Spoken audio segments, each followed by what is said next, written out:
Man by the name of Alan Watts once said, trying to define yourself is like trying to bite your own teeth. You can see it's impossible, really, but that quote has a very significant meaning in my life and today. As you listen to my speech, you will gain a better understanding of how important it is to utilize those who have wisdom and experience to help you, guide you to the right path to better your future. But most importantly, I'm going to inform you about whom and what have helped shape who I am, Aisha Kelly. So, you guys see everything? So I'm the youngest of 5 children. I'm normally called the baby of the family. But usually, well, how should I say this? There is a gap in age between me and my siblings, so I typically grew up like an only child. I mean, I did have siblings, but I didn't have like younger brothers and sisters to pick on or to bother or to blame anything on if something broke, except for the dog, but that never worked because my mom didn't believe it. But with older siblings, I found myself gaining a level of maturity at a young age. So around middle school, a lot of people would tell me that I was more mature for my age, and I kind of ran with it. You know, I was like, okay, I'm more mature. I can, maybe they think I'm like 16 when I'm only 13, so I can do big girl stuff. I can date, I can just make my own decisions. I can do what I want. And I typically tried to do things my own way from then on, but my mother soon put an end to that very quickly, and that's when I learned the most important lesson of life. So you're probably wondering what that is, and it's only the beginning, so let's get to where the change happens. It was about 9th grade year in high school. It was around lunchtime. I can't remember what it was we had for lunch, but whatever it was, we didn't want it, because usually most people's favorites are pizza or chicken. But some of the upperclassmen who were supposed to be my friends were like, hey, let's go to Dairy Queen. Dairy Queen was right across the street from the high school. And I was like, well, I don't think it's a good idea, you know, because we're not supposed to leave the campus. Like, if we leave the campus, we get in trouble. I was like, we won't get in trouble. We've done it all the time. We're juniors, we're seniors. We can do this. I was like, okay. So we walk outside the classroom. And as soon as we left, what even happened? An administrator stopped us right at the walkway. And I was like, uh-oh. Like, what are we going to do? And you know what my friends did? They ran. Like, in the middle of the neighborhood, just ran on me. I was like, I didn't know what to do. I was just like a deer caught in headlights. Like, how could they leave me?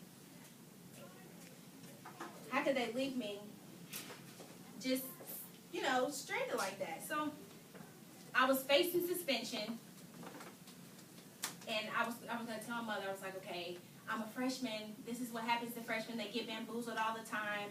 This is crazy. I mean, I don't know what to tell her. I mean, I'm the baby of the family, so I figured I'd get away with it. But little did I know, my mom, she wasn't happy about it. She told me, you are responsible for your own actions. And I was kind of like, but I'm a freshman, you know, they influenced me to do it. But realizing that when I decided to take my maturity level to the next level and do my own thing, those were the consequences I had to face because I decided to make my own decisions. And I kind of thought about it, who are my real friends? Those people, they're not my friends. I noticed that real friends have your best interests at heart, no matter what. If you don't want to do something, your friend should pressure you to do it if you don't want to. And that's when I learned the value of friendship, how to be a good friend and to know what a good friend is. So now that you know my journey to a hard lesson of responsibility and the value of friendships, I want to talk about my transition through college and what actually helped motivate me and inspire me to keep going forward to where I am today. So coming from high school to college, I underestimated the college coursework. It was hard, like it's hard. And then, you know, once you get to college, you're like, freedom, no parents, no curfew. I mean, we're up at 2 o'clock in the morning, eating Doritos in the library, running around, shoes off. You know, it's just, it seems like fun, but what you forget, what some people tend to forget is that you're there for one important thing, and that's education. And I got wrapped up in so much that I forgot, you know, what I was there for. But before I left for high school, I was told my family members and my mom that you should be like your sister. And I'm like, well, why? I mean, I'm Aisha. Her name's Tiffany. Like, I want to be me. Let me be me. Let me do things on my own. So I was okay up until freshman and sophomore year, and then junior year hit, and everything just started to seem like it was falling apart. Schoolwork was hard. The coursework is getting harder. You got to work. You got to pay your apartment bills. Everything was just felt like it was crashing down. And I was just like, you know, who can I talk to? Who can I run to? And I was like, well, I don't want to call my sister. I was like, you know, she's done so well. She succeeded in her life. I was like, they want me to be like her, but I was like, how can I be like her? She's going to think I'm a failure. She's going to be ashamed of me. And I finally set my pride aside and called my sister. And she told me the most important things I'll never forget is schoolwork comes first, always comes first, stay determined, and pray. And when I thought about it, I was like, you know what, she's right. And then I thought deeper into it and noticed that my mom was telling me to be more like my sister. And I sat there and I was like, well, why not? She has everything. She has everything that I want. I mean, she's everything I want to be.